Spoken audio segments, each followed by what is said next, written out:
जसं चुकीचं व्हायला नको ते परत. तर केला चालू. तर तिरुपती बालाजीची पहिली बायको आहे महालक्ष्मी, म्हणजे विष्णूच्या अवतारातली, आणि दुसरी बायको आहे ती पद्मावती आहे. महालक्ष्मी ही कोल्हापूरला रुसून आलेली आहे तिरुपतीवरनं. तर का रुसून आली ह्याचं कारण सांगतो तुम्हाला. पहिल्यांदा ब्रह्मा, विष्णू आणि महेश हे तिघजण देव, ह्या पृथ्वी तलावर सगळ्यात देवश्रेष्ठ मी आहे असं तिघांना गर्व आलेला होता. तर एक भृगु ऋषी नावाचे तपस्वी मनुष्य होते. तिघ देव देखील त्या भृगु ऋषींना गुरु मानत होते. मग गुरुंना समजले हे गर्वपणा करायला. गुरु स्वतः जाऊन त्यांना भेटले आणि सांगितले, तुम्ही किती केला तर देव आहात आणि असा गर्वपणा करू नका. मी तुमच्या तिघांची परीक्षा घेतो. जो कोणी परीक्षामध्ये पास होईल तोच ह्या पृथ्वी तलावर सगळ्यात देव श्रेष्ठ होईल. तुम्हाला मान्य आहे काय विचारलं. तिघही मान्य केले, कारण गुरूंची आज्ञा पाळली पाहिजे. मग तिघही आमंत्रण देतात भृगु ऋषींना, तुम्ही आमच्या घरी या आणि आमची परीक्षा घ्या आणि आमच्या तिघापैकी कोण श्रेष्ठ आहे तुम्ही ठरवा. मग भृगु ऋषी जातात पहिल्यांदा शंकर भगवानकडे परीक्षा घेण्यासाठी. बाहेरून शंकर भगवानला आवाज येतात. तर शंकर भगवान आणि पार्वती गुहेमध्ये बोलत बसलेले असतात, गप्पा मारत बसलेले असतात. ते इतकं मग्न असतात की बाहेर भृगु ऋषी आलेलं शंकर भगवानच्या लक्षात येत नाही. भृगु ऋषींना राग येतो. आम्हाला परीक्षा घ्यायला घरी बोलवतात, हिने अतिथीचे स्वागत करण्याची, गुरुची सेवा करण्याऐवजी हे काय करत बसल्यात म्हणून रागाच्या भरात त्या भृगु ऋषीने शंकर भगवानला शाप देतात, या पृथ्वी तलावर तुझी मूर्तीची पूजा होणार नाही, लिंगाची पूजा होणार. म्हणून आपण ह्या पृथ्वी तलावर महादेवाच्या पिंडीची म्हणजे लिंगाची पूजा करतो भृगु ऋषीने शाप दिल्यामुळे. दुसऱ्या ठिकाणी जातात भृगु ऋषी ब्रह्मदेवाकडे.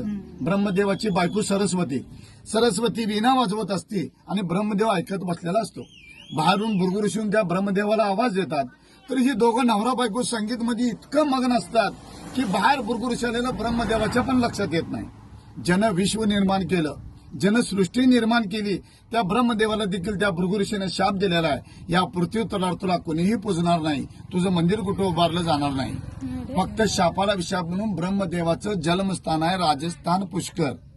पूर्ण पृथ्वी तलावर त्याचं एकच मंदिर आहे, त्याला कुणीही पूजत नाहीत. तिसऱ्या ठिकाणी जातात भृगु ऋषी विष्णूकडे. विष्णू आपल्या पत्नीला महालक्ष्मीला सांगत असतात की भृगु ऋषी कधी पण येऊ देत, माझे गुरु कधी पण येऊ देत, माझी परीक्षा घेऊ देत, सगळ्या प्रश्नाचं मी उत्तर देणार आणि ह्या पृथ्वी तलावर त्या दोघांच्या पेक्षा मी श्रेष्ठ होणार. हे आपल्या पत्नीला महालक्ष्मीला सांगत असताना भृगु ऋषी ऐकतात. मी परीक्षा घ्यायच्या अगोदर आपल्या बायकोला मोठेपणा सांगायला म्हणून त्या भृगु ऋषीने विष्णूच्या छातीवर इथे लाद घातलेल्या. कधी बालाजीला योग आला तुम्हाला जाण्याचा पुढे भविष्यात, तर तुम्हाला तिथं सगळं बघायला मिळेल. भृगु ऋषीने विष्णूच्या छातीवर पाय ठेवलेला आहे. त्यावेळेला भृगु ऋषीला विचारतो विष्णू, गुरुवर तुम्हाला कुठं लागलं का. महालक्ष्मीला राग येतो.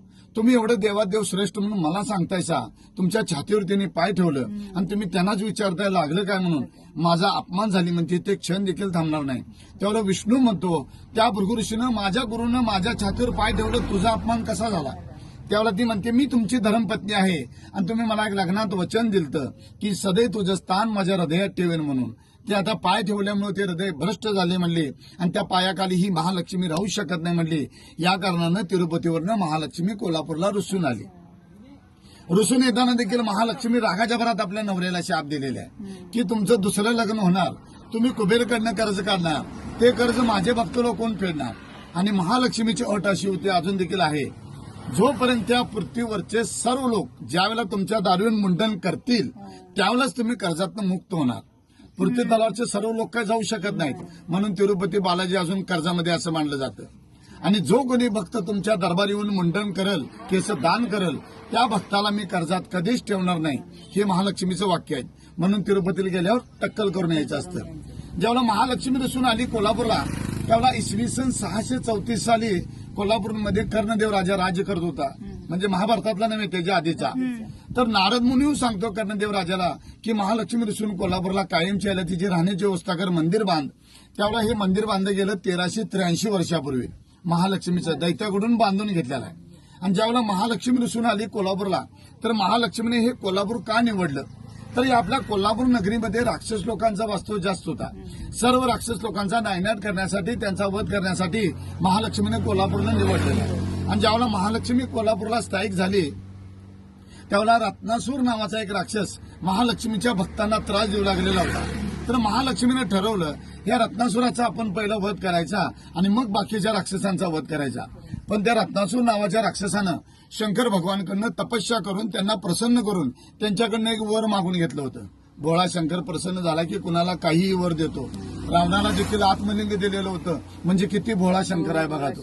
तर त्या भोळेपणाचा फायदा घेऊन त्या राक्षसानं असं वर मागितलं शंकर भगवानकडं की जो कोणी मला देवी देवता मारायला येईल, माझं रक्ताचं एक थेंब रस्त्यावर सांडेल, त्या रक्तबीजापासून एक राक्षस प्रगट होईल.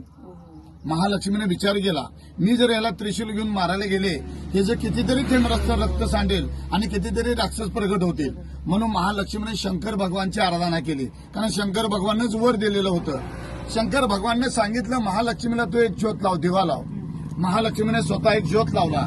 स्वतः शंकर भगवान त्या ज्योतमध्ये विलीन झाले आणि ज्योत तो आपोआप मोठा झाला आणि त्या रत्नासुराच्या अंगावर जाऊन पडला आणि त्या रत्नासुराचा भस्म झाला. म्हणजे रक्त काय सांडायचा संबंध नाही. आणि जे महालक्ष्मीने ज्योत लावला, त्या ज्योत पासून प्रगट झाला तो ज्योती, आणि आपल्या कर्नाटक महाराष्ट्र लोकांनी बा लावला म्हणून ज्योतिबा. महालक्ष्मी प्रसन्न झाली, माझ्या भक्ताचं रक्षण केलंस तू, सदैव तू माझा भाऊ म्हणून माझ्या पाठीशी राहशील आणि या विश्वात तुझं जागरूक देवस्थान म्हणून ओळखलं जाईल. म्हणून महालक्ष्मीने आशीर्वाद दिलं आणि हे ज्योतिबाचं स्थान झालेलं आहे. ज्योतिबा मंदिर पहिलं छोटं होतं, त्याच्यानंतर